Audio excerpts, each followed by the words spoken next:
Hi mga ka-drops! Good morning! Andito na naman tayo sa bagong episode ng Tropa Tipid Tip. Welcome to Tropa Tales in Australia. It's the time of the year that we talk about all the winter essentials from Kmart. Dahil winter na naman dito sa Australia at ang temperature ay maaaring bumaba up to 0 degrees. And here in Australia, Kmart is the place to be. Favorite nating puntahan at favorite nating tambayan kasi napaka-affordable talagang mag-shopping dito. Kung gusto nyo makatipid sa electric bills katulad namin, and if you're interested paano namin nasusurvive ang winter without heater, please keep on watching.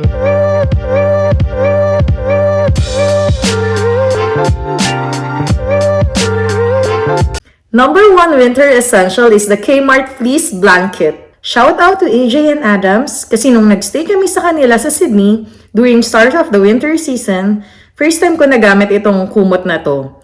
Sa sobrang warm nito, napa-double check pa ako talaga kasi manipis lang siya, pero parang electric heater blanket ang feels. The nice thing about this blanket is it's always wrinkle-free, kaya makakasave ka sa time and sa kuryente kasi hindi mo siya kailangan planchahin. Number 2, winter socks. Bakit nga ba kailangan nyo magsuot ng winter socks sa loob ng bahay? Simply because it provides insulation. What I learned when we travel to colder countries during winter season, like Iceland or Norway, where we experience negative 20 degrees temperature, is that you really have to cover your extremities to prevent body heat loss. That includes your head, hands, and feet. And for indoors, enough na yung winter socks for me. Number 3, fluffy slippers. These slippers are very affordable and very comfortable. Stylish and super warm din siya, guys. Number 4, winter robe.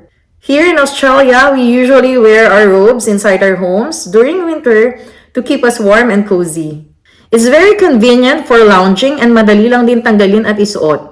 It's more relaxing to wear this because it's super soft and it feels lightweight compared sa mga winter jackets natin. Number 5, electric blanket heater.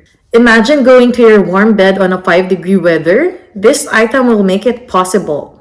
If hindi nyo na talaga kinaya yung lamig dito sa Australia, let's say umabot na ng sub-0 degrees temperature sa area nyo, pero gusto nyo pa din talaga magtipid, this is your must-buy item.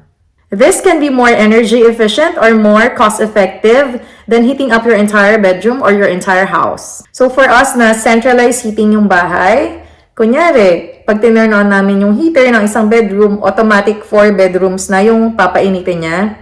So nagtitipid kami kasi imagine nyo na lang if we use heater, so magkano yung bill namin kaya at the end of each month, diba? Para sa mga katrops natin na matagal na dito sa Australia, and madami na kayong tips and tricks how to stay warm this winter without using the heater, please leave a comment. Now we've come to the end of our vlog. Stay warm and cozy mga katrops. Paalam!